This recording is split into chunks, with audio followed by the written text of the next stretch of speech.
वक्त अमेरिका से लेकर पश्चिम एशिया तक की सियासत में एक नाम बहुत तेजी से उभर रहा है, वो है जेडी वेंस का।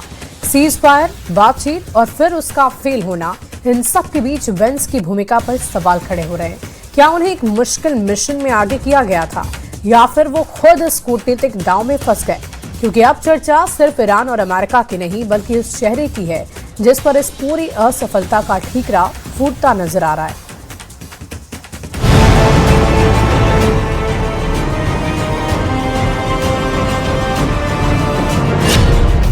क्या जेडी वेंस को बलि का बकरा बनाया गया?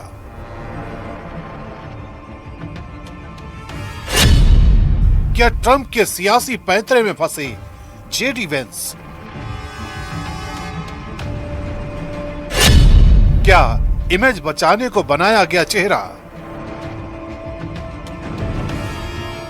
जब दुनिया की नजरें डोनाल्ड ट्रंप, बेंजामिन नेतन्याहू और मुस्तफा खामेनेई पर टिकी है, तब एक और चेहरा चर्चा में तेजी से उभरा है, जेडी वेंस। इस पूरी कूटनीतिक कवायद में वेंस को फ्रंट लाइन पर रखा गया, लेकिन नतीजा असफलता के रूप में सामने आया।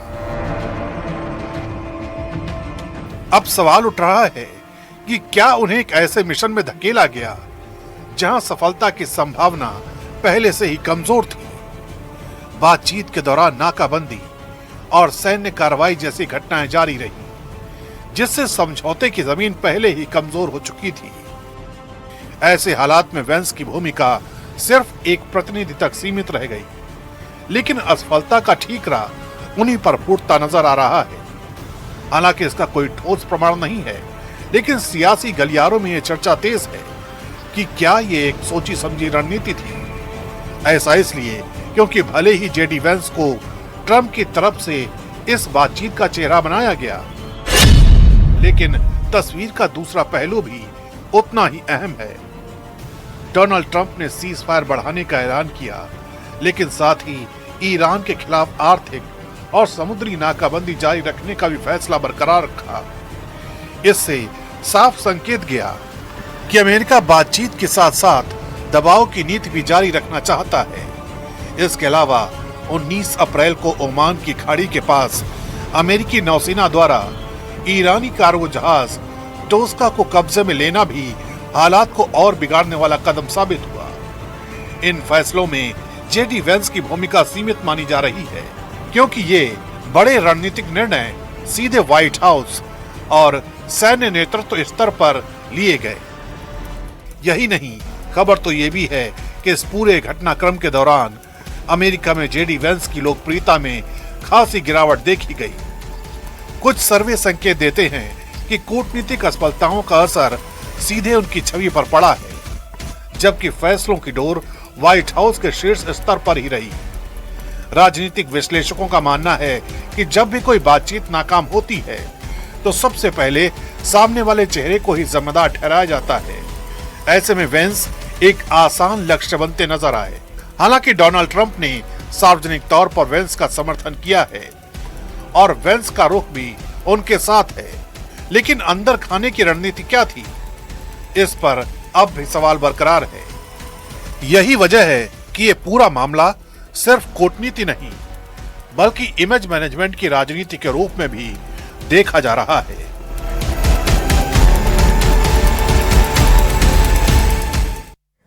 और इस बीच सवाल ये उठ रहे हैं कि आखिर किसके फरमान पर आईआरजीसी चल रहा है? क्या वो नए commander in chief Ahmad Vahidi हैं, जो पर्दे के पीछे से अमेरिका के साथ होने वाली बातचीत की रूपरेखा तय कर रहे हैं?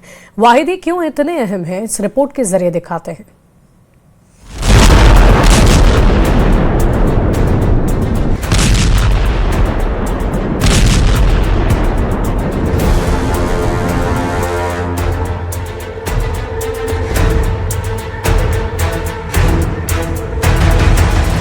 दो 2025 में इजरायली हमले में आईआरजीसी के चीफ हुसैन सलामी मारे गए थे और 28 फरवरी 2026 को उनके बाद के चीफ मोहम्मद पाकोर भी इजरायली बमों का शिकार हो गए।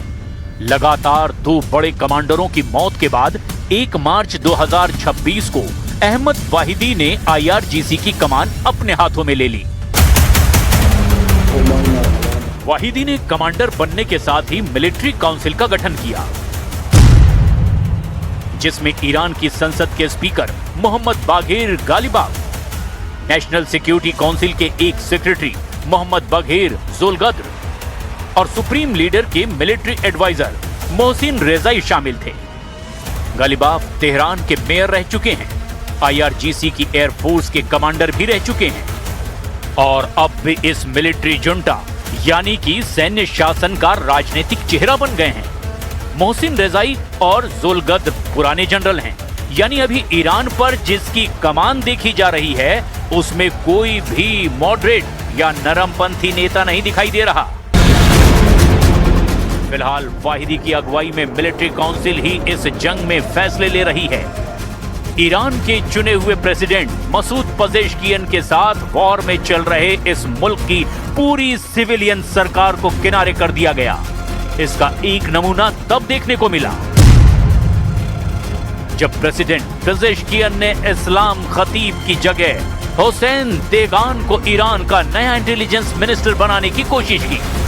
मीडिया रिपोर्ट्स के मुताबिक अहमद वाहिदी ने बीच में ही आकर प्रेसिडेंट के इस फैसले को सीधा वीटो कर दिया और प्रेसिडेंट की लिस्ट खारिज कर दी।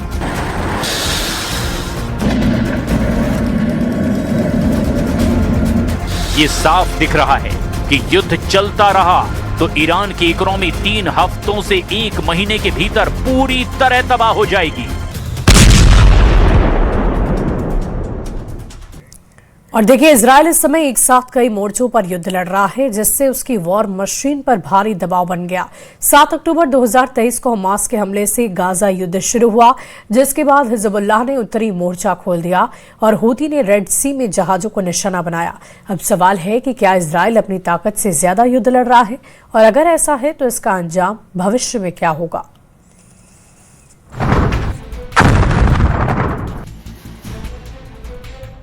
युद्ध के 3 मोर्चों पर घिरे इजराइल के लिए ये युद्ध अब गले की फांस बन गए हैं। ये सिर्फ जंग नहीं, ये ओवरलोडेड वॉर मशीन है। इतिहास गवाह है, जो देश एक साथ कई मोर्चों पर लड़ता है वो या तो सुपर पावर बनता है या फिर टूट जाता है। सवाल है, क्या इजराइल अपनी ताकत से ज्यादा लड़ाई लड़ रहा है? 7 अक्टूबर 2023 को हमास ने बड़ा अटैक किया, गाजा वॉर शुरू हुई। इसके बाद मल्टी फ्रंट वॉर की शुरुआत हो गई। 8 अक्टूबर 2023 को हिजबुल्लाह ने रॉकेट दागे, इजराइल के नॉर्दर्न फ्रंट पर जंग शुरू हो गई। अक्टूबर नवंबर 2023 और फिर मार्च 2026 में हूती ने रेड सी में शिप को टारगेट किया, यहां भी एक मोर्चा खुल गया। सितंबर 2024 में हिजबुल्लाह के खिलाफ बड़ा एक्शन लिया, पेजर ब्लास्ट हुए, हसन नसरल्लाह पर टारगेट अटैक किए। जून 2025 में पहली बार ईरान और इजराइल के बीच सीधी जंग शुरू हुई। 28 फरवरी 2026 को इजराइल और अमेरिका ने साथ मिलकर के ईरान पर हमला कर दिया। इसके बाद जंग कई मोर्चों पर खुल चुकी है। ईरान और लेबनान के मोर्चों पर कागजों में सीज फायर है, लेकिन अंदर ही अंदर युद्ध की आग बढ़ती जा रही है। लेबनान के मोर्चे पर इजराइल और हिजबुल्लाह के बीच तो कभी जंग खत्म ही नहीं हुई। सबसे बड़ा सवाल अब ये कि अगला हमला सीधे तेहरान पर होगा। अगर अमेरिका और इजराइल ने तेहरान पर हमला कर दिया तो ये सिर्फ हमला नहीं होगा, बल्कि ये होगा युद्ध का विस्फोट, क्योंकि ईरान फिर चुप नहीं बैठेगा।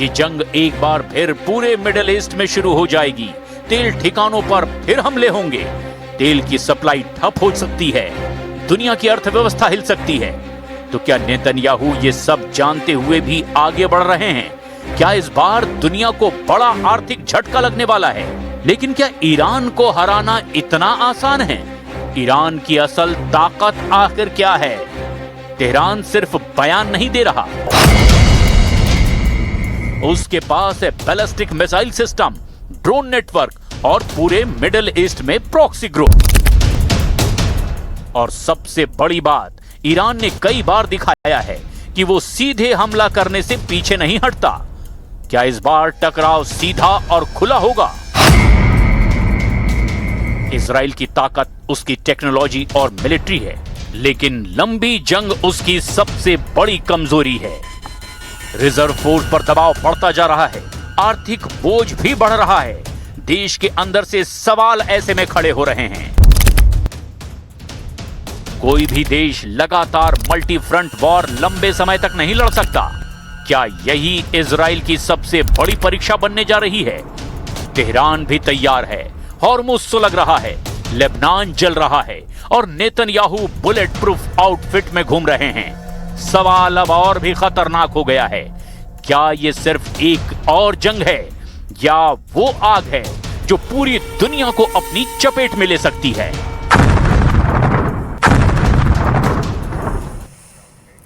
और देखिए, ईरान ने हॉर्मुज़ स्ट्रीट में तेल के जहाजों पर भयानक हमले शुरू कर दिए हैं। रेवोल्यूशनरी लड़ाकों ने 2 जहाजों को गन बोट से दहलाकर कब्जा कर लिया। और इसके साथ ही ईरान का अगला टारगेट खाड़ी देशों का डिजिटल नेटवर्क बताया जा रहा है। ईरानी मीडिया पर्शियन गल्फ की रिपोर्ट के अनुसार समुद्र के अंदर बिछे इंटरनेट केबल को ईरान निशाना बनाने की तैयारी में है। इधर अमेरिका इजराइल ने रेवोल्यूशनरी गार्ड कोर के चीफ जनरल वहीदी को सबसे बड़ा टारगेट बनाया।